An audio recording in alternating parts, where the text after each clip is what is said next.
Pashat Reeh, we have the mitzvah of Maaseh, the tithe. Aser ta'aseh kol tvuat zarecha hayotzeh hasadeh shana shana. That it's speaking to a farm in the land of Israel. You are to take a tithe of your produce. There are a number of different tithes. One of the tithes was given to the Levi.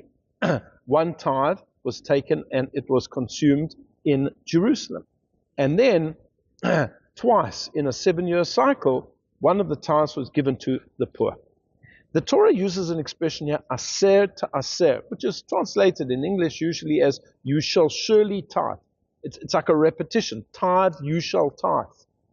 And the sages have a play on words here, because of course there are no vowels in the Torah. So you can read the word ta'aser as you shall tithe, or ta'asher, you shall become wealthy. Aser ta'asher, meaning give a tithe and you shall become wealthy. In other words, Hashem says that you want to become wealthy, you know what you should do? Give a tithe. And that doesn't seem to make sense, because when you give a tithe, you're actually giving away your money. You worked hard to produce these crops, and now you're giving it away. And it's like the sages say in the Talmud, Melech Mammon Chaser. What is the salt? What is the preservative for money? If you want to preserve your money, what is the salt that preserves it? It says Chaser. Give it away. Give it away to charity. It doesn't seem to make sense, because if I want to preserve it, why should I give it away? It's counterintuitive. And yet Hashem says, no. No harm will come to you by giving charity.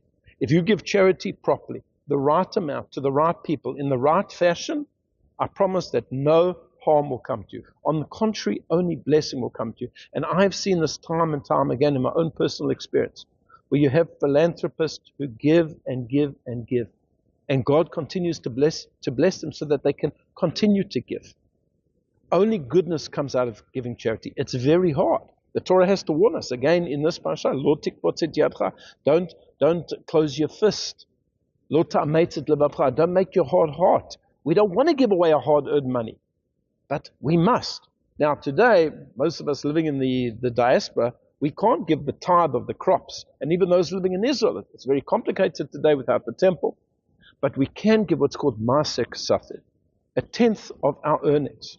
And this is a complicated topic, but basically, very briefly, one should give a tenth of their earnings after tax to charity. It has to be a proper charity. It's got to be something that is approved by the Torah. But once it is, you give your tithe. Now, that may seem like a big amount of money, but again, it brings great blessing to a person. There's no greater feeling than giving. When you see the good that your giving can do, when you see the happiness that it brings to people who are less fortunate, and unfortunately there are many people in the Jewish community who are less fortunate. Around the world, people think, all Jews are rich and wealthy. It's not true. I see in our own community more and more people who are struggling financially. And when you can help them, the blessing and the success that it brings is incredible. Just to see the joy that it brings to people, the relief that it brings to people. And I end off with a saying that is attributed to the Vilna Gaon, which appears, in fact, in a book called Eitz Chaim, which is appended to the back of the Nishmat Chaim, written by Rav Chaim Volozhin, who was a student of the Vilna Gaon. The Vilna Gaon said that if every Jew would give their tithe, 10% to charity, efes ki lo yeh evyon, there would not be any poor people. That's what we should be living up to. Each and every one of us should put aside money to help those less fortunate.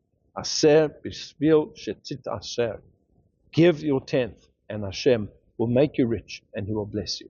I wish you a good Shabbos.